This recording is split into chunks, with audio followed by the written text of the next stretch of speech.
혹시 요즘 성경을 펼치기가 부담스럽게 느껴지시나요? 읽긴 해야 할 것 같은데 도무지 재미가 없고 무슨 말인지도 잘 모르겠고 그래서 며칠, 몇 주, 심지어는 몇 달씩 말씀을 읽지 않게 되는 일이 반복되진 않으셨나요? 믿음은 있는데 말씀은 어렵고 지루합니다. 예배도 드리고 기도도 해보는데 성경만큼은 도무지 가까워지지 않습니다. 그럴 때면 마음 한편에서 작게 속삭이는 소리가 들립니다. 너는 믿음이 부족한 거야. 진짜 신앙이 있는 사람은 매일 말씀을 사모하지. 그 목소리에 눌려 자꾸만 스스로를 책망하게 됩니다. 처음엔 창세기부터 시작해봅니다. 천지창조 이야기와 아브라함, 요셉의 이야기는 흥미롭기도 합니다. 하지만 출애굽기 중반쯤 모세의 율법과 반복되는 지시들 앞에서 손이 멈춥니다. 레위기, 민수기, 신명기로 이어지는 장면들은 점점 멀게 느껴지고 역대상에 들어서면 이름만 가득한 족보를 넘기며 스스로에게 묻습니다. 이걸 왜 읽고 있는 걸까? 말씀을 사랑하라는 말은 익숙한데 막상 내 마음엔 그 사랑이 도무지 생기지 않습니다. 그럴수록 더 부끄럽고 더 멀어지는 느낌이 들죠. 하지만 사실 이것은 당신만의 문제가 아닙니다. 수많은 신앙인들이 이런 과정을 겪습니다. 심지어 목회자들도, 신학을 공부한 이들도 어느 순간엔 말씀 앞에서 막막함을 느낍니다. 오늘 이 시간은 그 막막한 마음 그대로 하나님 앞에 솔직히 나아가는 시간입니다. 읽히지 않는 말씀, 감동이 사라진 마음. 그러나 그 속에서도 하나님은 여전히 우리를 부르고 계십니다. 말씀은 사라지지 않았고 말씀 속 하나님의 음성도 결코 우리를 떠난 적이 없습니다. 성경이 지루하게 느껴지는 데에는 단순한 마음가짐의 문제만 있는 것이 아닙니다. 우리 안에는 분명 이유가 있습니다. 하나님의 말씀이라는 사실은 믿지만 그 말씀을 실제로 읽고 이해하는 과정은 결코 쉽지 않습니다. 첫 번째 이유는 시대와 문화의 거리감입니다. 성경은 지금으로부터 수천 년 전 이스라엘이라는 한 민족의 역사와 문화 속에서 쓰였습니다. 고대의 언어, 제사 방식, 정치 구조, 가정의 형태 등 지금 우리가 살아가는 방식과는 너무나도 다른 내용들이 가득하죠. 그 차이를 그대로 마주할 때 우리는 자연스럽게 낯설고 멀게 느끼게 됩니다. 두 번째 이유는 문학적 구조와 언어의 복잡함입니다. 성경은 한 가지 장르로 되어 있지 않습니다. 역사, 시, 예언, 편지, 묵시 등 다양한 형식이 섞여 있고 그에 따라 해석 방식도 달라집니다. 시편은 시처럼 읽어야 하고 사도 바울의 서신은 논리적인 흐름을 따라가야 하는데 그 구분 없이 읽다 보면 쉽게 지치게 됩니다. 특히 초신자나 일반 성도 입장에서는 이 구조가 더 어렵게 느껴지죠. 세 번째는 기대와 현실의 간극입니다. 말씀을 읽으면 뭔가 감동이 올 줄 알았는데 별다른 느낌도 없고 삶에 적용하기도 애매할 때 우리는 쉽게 포기하고 싶어집니다. 이게 나한테 무슨 의미가 있지? 이런 질문이 반복될수록 말씀은 점점 삶과 동떨어진 책처럼 느껴집니다. 마지막으로는 삶의 분주함입니다. 마음은 있는데 시간이 없습니다. 출근 준비, 가사노동, 자녀 돌봄, 업무 스트레스, 하루를 정신없이 보내고 나면 말씀을 읽을 여유도 집중할 힘도 남아있지 않습니다. 그래서 성경은 언젠가 꼭 해야 할 일이 되지만 결코 지금 하고 싶은 일이 되지 못합니다. 이 모든 것들이 쌓이면 성경은 내 마음과는 점점 멀어지고 말씀을 사랑하라는 말은 현실과 동떨어진 의무처럼 들리게 됩니다. 하지만 중요한 건 하나님은 이 모든 우리의 상황을 다 알고 계신다는 사실입니다. 지루함도 피곤함도 이해되지 않는 마음도 그분 앞에서는 숨길 필요가 없습니다. 하나님은 우리가 솔직하게 나아오길 기다리고 계십니다. 그 지점에서부터 진짜 변화는 시작됩니다. 우리가 성경을 어렵고 지루하게 느끼는 이유 중 하나는 그것을 책으로만 바라보기 때문입니다. 성경을 문학작품처럼, 교훈서처럼 혹은 신앙의 교과서처럼 생각하면 자연히 이해해야 하는 책으로 받아들이게 됩니다. 그래서 이해되지 않으면 실패한 것 같고 읽다가 멈추면 낙오한 느낌이 듭니다. 하지만 성경은 단순한 정보 전달의 책이 아닙니다. 성경은 살아계신 하나님의 음성입니다. 책이 아니라 인격적인 만남의 통로입니다. 이해가 아니라 교제의 영역입니다. 히브리서 4장 12절은 이렇게 말씀합니다. 하나님의 말씀은 살아있고 활력이 있어 좌우의 날선 어떤 검보다도 예리하여 혼과 영과 및 관절과 골수를 찔러 쪼개기까지 하며 또 마음의 생각과 뜻을 판단하나니 이 말씀은 성경이 단지 읽는 텍스트가 아니라 우리 존재 깊은 곳까지 파고들어 치유하고 드러내고 새롭게 하시는 도구임을 말해줍니다. 우리는 종종 성경을 다 이해해야만 은혜가 있다고 생각합니다. 하지만 진짜 은혜는 때로는 단 한 구절이 우리의 영혼을 뒤흔드는 순간에 찾아옵니다. 그 구절이 내 삶의 어느 한 조각을 비추고 내가 잊고 있던 하나님의 마음을 다시 떠오르게 합니다. 그래서 성경은 공부의 대상이기 전에 머무는 공간이어야 합니다. 책상 앞에 앉아 정답을 찾기보다 하나님의 마음 앞에 잠시 머무는 것, 그것이 말씀과의 첫걸음입니다. 우리가 말씀을 읽는 이유는 모든 걸 이해하려고가 아니라 그 안에 계신 하나님을 조금 더 알고 그분의 뜻에 마음을 열기 위함입니다. 오늘도 당신이 성경을 펼칠 때 그 글자 하나하나를 통해 하나님은 당신을 향한 사랑과 계획을 조용히 그러나 분명히 말씀하고 계십니다. 우리는 흔히 하나님의 음성을 듣고 싶다고 말합니다. 기도 중에 어떤 감동이 오길 바라거나 삶의 중요한 선택 앞에서 하나님이 명확히 말씀해 주시길 원하죠. 하지만 하나님의 말씀은 대부분 이미 우리 손에 쥐어진 성경을 통해 들려옵니다. 하나님은 자신의 뜻을 문자로 기록해 남기셨고 우리는 그 말씀을 통해 하나님의 성품과 계획 그리고 나를 향한 뜻을 배워갑니다. 성경은 단순히 과거의 기록이 아니라 지금 이 순간에도 하나님께서 말씀하시는 현재형의 음성입니다. 사무엘상 3장을 보면 어린 사무엘이 하나님의 음성을 듣는 장면이 나옵니다. 처음에는 그것이 하나님의 음성인 줄 몰라 엘리 제사장에게 달려가죠. 그러자 엘리는 이렇게 말합니다. 그가 너를 부르시거든 여호와여 말씀하옵소서 주의 종이 듣겠나이다 하라. 그제서야 사무엘은 하나님의 음성을 듣고 자신의 사명을 받아들이게 됩니다. 우리도 종종 하나님의 음성을 놓치곤 합니다. 왜냐하면 너무 큰 소리를 기대하거나 특별한 체험을 원하기 때문입니다. 하지만 하나님은 오늘도 말씀을 통해 조용히, 꾸준히, 충실하게 말씀하고 계십니다. 어떤 날은 말씀이 마음에 잘 들어오지 않을 수 있습니다. 하지만 말씀을 묵상하며 기다릴 때 하나님은 반드시 우리 안에 말씀을 심으십니다.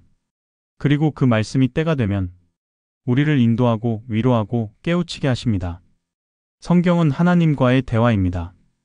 우리가 성경을 읽는다는 건 하나님 앞에 앉아 그분의 이야기를 듣는 시간입니다. 그래서 말씀 묵상은 성경을 이해하려 애쓰는 일이 아니라 하나님의 마음에 귀 기울이는 일입니다. 그분은 말씀을 통해 지금도 우리에게 말씀하십니다. 당신의 삶 가운데 분명히 들리게 하실 것입니다. 말씀이 지루하게 느껴지는 경험은 누구나 한 번쯤 겪는 흔한 여정입니다. 신앙이 부족해서가 아니라 삶의 리듬 속에서 자연스럽게 찾아오는 흔들림일 수 있습니다. 첫 번째 사례는 한 직장인 자매의 이야기입니다. 직장 생활과 육아를 병행하던 그녀는 매일 아침 10분 말씀 묵상을 하려고 했지만 아이 준비, 출근 준비에 쫓겨 결국 말씀을 놓치기 일쑤였습니다. 그러다 어느 날 자신이 말씀을 해야 할 의무처럼 여겨왔음을 깨달았다고 했습니다. 그래서 그날부터는 읽는 것보다 하나님 앞에 잠시 머무는 것에 집중하기로 했습니다. 성경 한 구절을 조용히 묵상하고 그 구절 앞에서 마음을 들여다보는 습관이 오히려 말씀을 더 깊이 있게 경험하게 해주었다고 고백했습니다. 두 번째는 신학생이었던 한 형제의 이야기입니다. 신학교에 입학하며 말씀에 대한 기대가 컸지만 하루에 수십 장씩 읽고 분석하고 과제로 정리하는 과정에서 말씀이 점점 공부 자료처럼 느껴지기 시작했습니다. 그러다 한 날 아무 의무도 없는 밤에 시편 한 편을 소리내어 읽으며 눈물이 났다고 했습니다. 그 순간 그는 말씀이 지식 이전에 하나님의 마음이라는 사실을 다시 기억하게 되었다고 합니다. 세 번째는 중년의 집사님 사례입니다. 교회를 수십 년 다녔지만 말씀은 늘 어려웠습니다. 그러다 어느 날 교회 성경 필사 모임에 참여하게 되었고 한 글자 한 글자 써 내려가며 느리게 말씀과 마주하는 시간 속에서 처음으로 성경이 내 이야기처럼 다가오기 시작했다고 했습니다. 마치 오래된 편지를 천천히 음미하듯 하나님과의 친밀함이 회복되었다고 고백했습니다. 마지막은 10대 청소년의 이야기입니다. 성경이 지루해서 한동안 앱을 지웠던 그는 우연히 유튜브에서 짧은 말씀 묵상 콘텐츠를 접하게 되었고, 말씀에 대한 벽이 조금씩 허물어졌습니다. 그리고 말씀이 어렵지 않게 들릴 수도 있구나라는 새로운 인식을 가지게 되었다고 했습니다. 이 네 가지 사례는 모두 우리와 비슷한 상황에서 작은 전환점을 통해 말씀과 다시 연결된 사람들의 이야기입니다. 지루함은 끝이 아니라 새로운 시작이 될 수 있습니다. 말씀을 지루하게 느낀다는 것은 대개 우리의 마음이 굳어졌기 때문이 아니라 말씀과의 연결 방식이 조금씩 어긋나 있었기 때문입니다. 그 틈을 회복하기 위해 필요한 건 큰 결단이나 대단한 계획이 아니라 작고 지속적인 습관의 변화입니다. 예를 들어 매일 성경 한 장을 읽는 것이 버겁다면 한 절만 정해서 묵상해 보는 것도 좋은 시작입니다. 한 절을 읽고 그것을 다시 한번 천천히 읽고 오늘 하루 그 말씀을 마음에 간직하며 살아보는 것. 그것만으로도 말씀은 우리 삶 안에 숨을 쉽니다. 또한 소리내어 읽기는 말씀을 몸으로 느끼는 좋은 방법입니다. 조용히 속으로 읽을 때보다 소리내어 말씀이 내 입술을 지나가게 할 때 그 말이 내 귀에 들리고 가슴에 울림으로 다가옵니다. 시편이나 복음서 같은 부분은 특히 이렇게 읽기에 좋습니다. 말씀을 필사하는 습관도 큰 유익을 줍니다. 손으로 천천히 써 내려가다 보면 말씀의 의미가 자연스럽게 마음에 새겨집니다. 단순한 동작 같지만 그 반복 속에서 하나님의 말씀이 내 일상에 깊이 스며듭니다. 그리고 묵상 노트를 기록해 보는 것도 좋습니다. 느낀 점을 길게 쓰려 하지 않아도 괜찮습니다. 그저 오늘 읽은 말씀 중 마음에 남는 한 구절, 그리고 그 말씀 앞에서 떠오른 한 가지 생각만 적어도 하루의 영적 흐름이 생기기 시작합니다. 또 하나 중요한 방법은 함께 읽는 시간입니다. 혼자 읽는 말씀도 귀하지만 누군가와 함께 나누며 읽을 때 말씀은 예상치 못한 깊이와 폭을 가집니다. 소그룹 모임, 말씀 큐티 모임 또는 친구와의 짧은 통화 속에서 한 구절을 나누는 것만으로도 지루했던 말씀은 다시 살아 움직이기 시작합니다. 중요한 것은 양이 아니라 연결입니다. 말씀의 깊이는 많이 읽는 데서만 오는 것이 아니라 진심으로 머무는 태도에서 열립니다. 하나님은 우리가 얼마나 빨리 읽는지보다 얼마나 진심으로 그 앞에 있는지를 보십니다. 말씀과 다시 가까워지는 길은 멀지 않습니다. 단 한 줄이라도 하나님의 마음을 품고 읽는다면 그 순간 성경은 다시 살아있는 말씀이 됩니다. 하나님의 말씀은 단순히 읽는 대상이 아니라 나 자신을 비추는 거울과도 같습니다. 우리는 말씀 앞에 설 때 세상의 거울로는 볼 수 없었던 내면의 깊은 모습들과 마주하게 됩니다.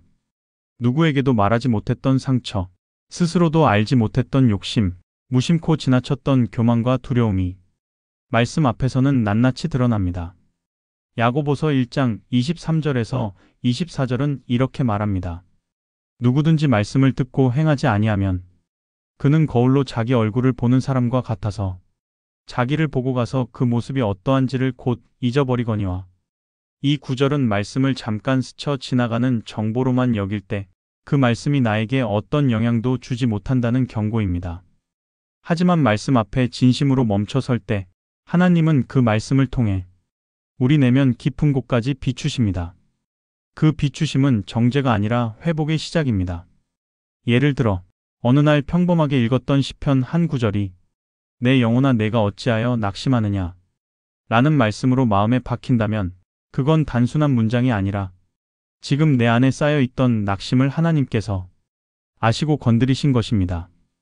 또 내 원수를 사랑하라는 구절이 내가 미워하고 싶었던 사람의 얼굴을 떠올리게 만들었다면 그건 하나님의 말씀이 지금 나의 태도와 마음을 새롭게 하려는 역사입니다. 말씀은 내 감정을 들추어내고 때로는 불편하게 하고 한참 잊고 지냈던 상처를 다시 떠오르게 합니다. 하지만 그것은 치유를 위한 과정입니다. 하나님은 말씀을 통해 우리를 있는 모습 그대로 보게 하시고 그 위에 새로운 은혜를 더시피십니다. 그래서 말씀은 늘 정직하고 때로는 아프지만 그 끝에는 반드시 소망과 회복이 기다리고 있습니다. 말씀은 항상 우리 곁에 있었지만 정작 그 말씀이 들린다고 느끼는 순간은 기대와는 다른 방식으로 찾아올 때가 많습니다. 우리는 종종 특별한 감동이 있어야 말씀을 제대로 읽은 것이라 생각합니다. 눈물이 흐르거나 삶의 문제에 정확한 답을 얻게 되거나 마음이 뜨거워지는 경험이 있어야만 말씀이 내게 임했다고 여깁니다. 하지만 하나님의 말씀은 감정에 기대지 않습니다. 그분은 침묵 가운데서도 일하시는 분이며 아무 감동이 없는 날조차도 우리 안에 말씀의 씨앗을 심고 계십니다. 말씀이 들리기 시작하는 때는 오히려 일상이 반복될 때입니다. 감정의 파도가 잔잔해진 그날, 습관처럼 한 절을 읽고 조용히 눈을 감을 때 그동안 들리지 않던 말씀이 마음속에서 울리기 시작합니다. 예를 들어 몇 주 전 그냥 읽고 지나쳤던 두려워하지 말라는 구절이 어느 날 갑자기 내 상황에 맞닿아 진짜 하나님의 음성처럼 들릴 때가 있습니다. 그 구절은 그대로였지만 내 마음이 그 말씀을 받아들일 준비가 되었을 때 하나님의 말씀이 진짜 내 것이 되는 것입니다.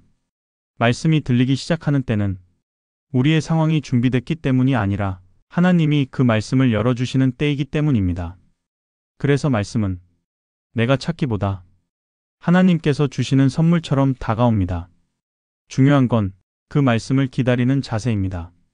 지루해 보여도 아무 감동이 없어도 말씀 앞에 조용히 앉는 그 시간을 포기하지 않는다면 하나님은 반드시 말씀하십니다. 우리는 그 말씀을 듣게 되는 사람이 됩니다.